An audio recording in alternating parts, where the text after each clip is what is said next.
Hello दोस्तों, नमस्कार। मेरे प्यारे कान्हा कन्हैया चैनल में एक बार फिर से आपका स्वागत है। तो आया शरण ठोकरे जग की खाके, हटूंगा हरि तेरी कृपा दृष्टि पाके। आया शरण ठोकरे जग की खाके, हटूंगा हरि तेरी कृपा दृष्टि पाके। पहले मगन हो सुखी नींद सोया, सब कुछ पाने का सपना सजोया। मिला तो वही जो आया लिखा के, हटूंगा हरि तेरी कृपा दृष्टि पाके। आया शरण ठोकरे जग की खाके, हटूंगा हरि तेरी कृपा दृष्टि पाके। हटूंगा हरि तेरी कृपा दृष्टि पाके। तो दोस्तों, हरि नाम का महत्व क्या होता है, मैं आज आपको इसका एक प्रसंग बताऊंगी कि हरि नाम से बढ़कर कुछ नहीं होता है। तो पहले एक बार हम लोग हरि नाम बोल लेते हैं। हरि बोल, हरि बोल, हरि बोल, हरि हरि हरि हरि बोल, हरि बोल, हरि बोल, हरि बोल, हरि हरि हरि हरि हरि बोल। कृष्ण बोल, कृष्ण बोल, कृष्ण कृष्ण कृष्ण कृष्ण कृष्ण बोल, हरि बोल। तो एक प्रसंग है कि चैतन्य महाप्रभु हरि बोल का संकीर्तन करते हुए एक बार एक रास्ते से जा रहे थे।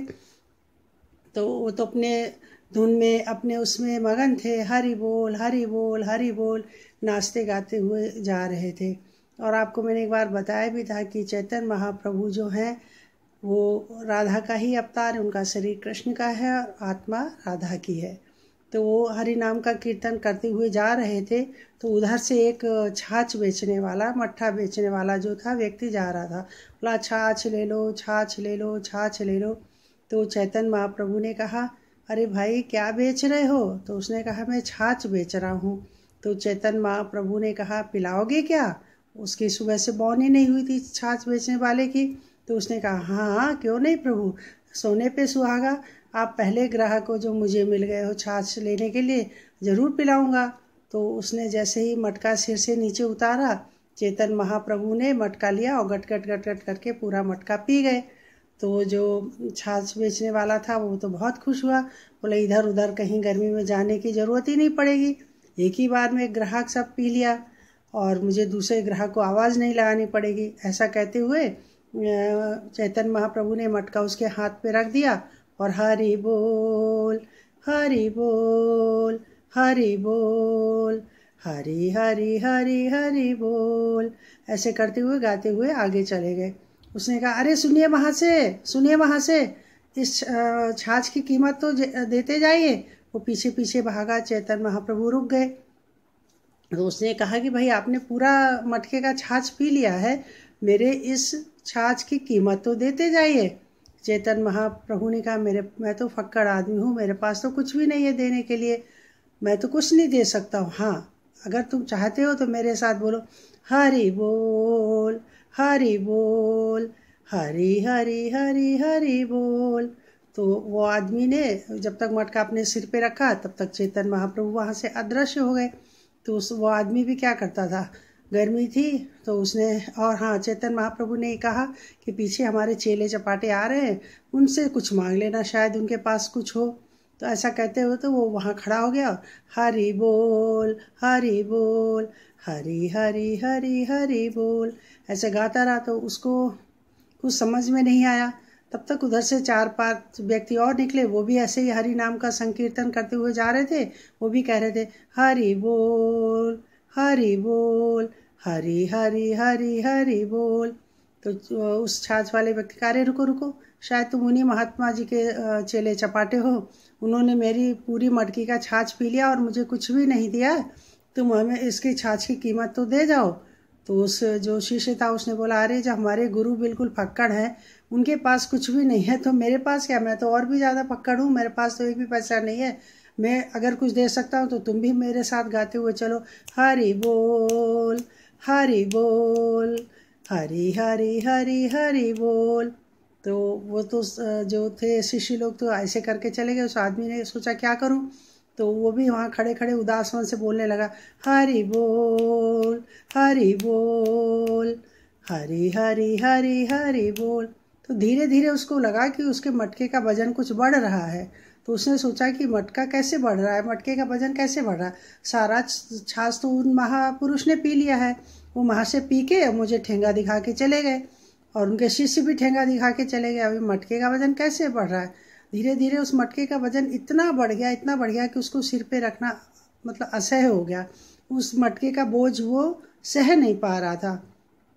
तो उसने बेमन से उस मटके को नीचे उतारा, ऊपर हाथ किया और उधर से एक व्यक्ति निकल रहा था, उसे बोला थोड़ा सहारा दे दो भाई।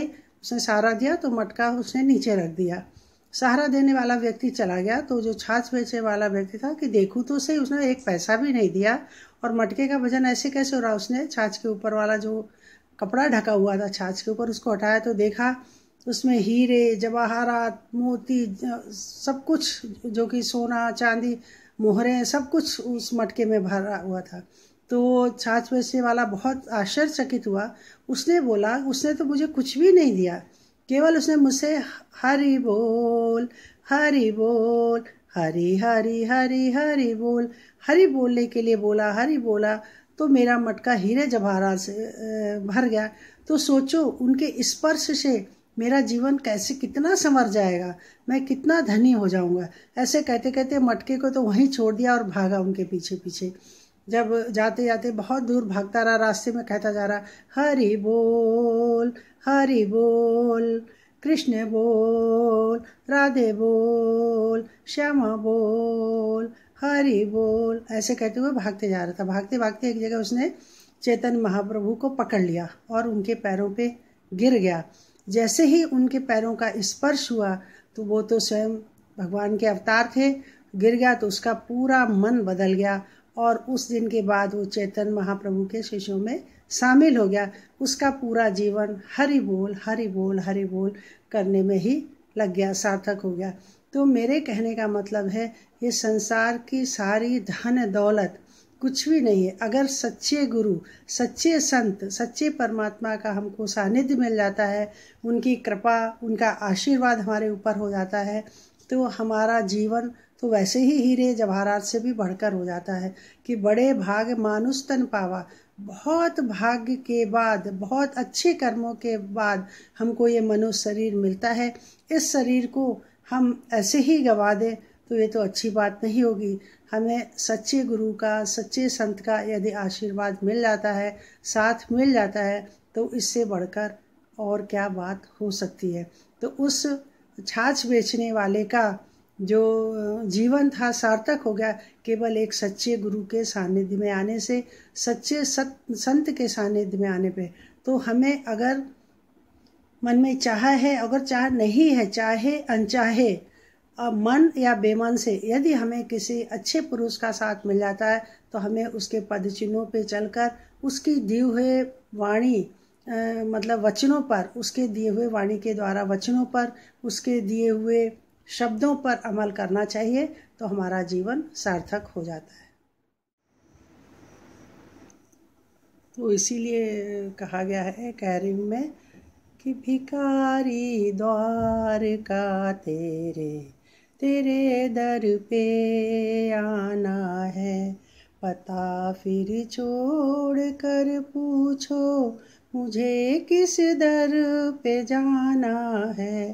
भिखारी द्वार का तेरे तेरे दर पे आना है, पता फिर छोड़ कर पूछो मुझे किस दर पे जाना है।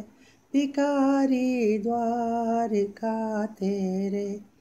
दया कर दे तू दाता, कृपा की एक नजर कर दे। दया कर दे तू दाता, कृपा की एक नजर कर दो।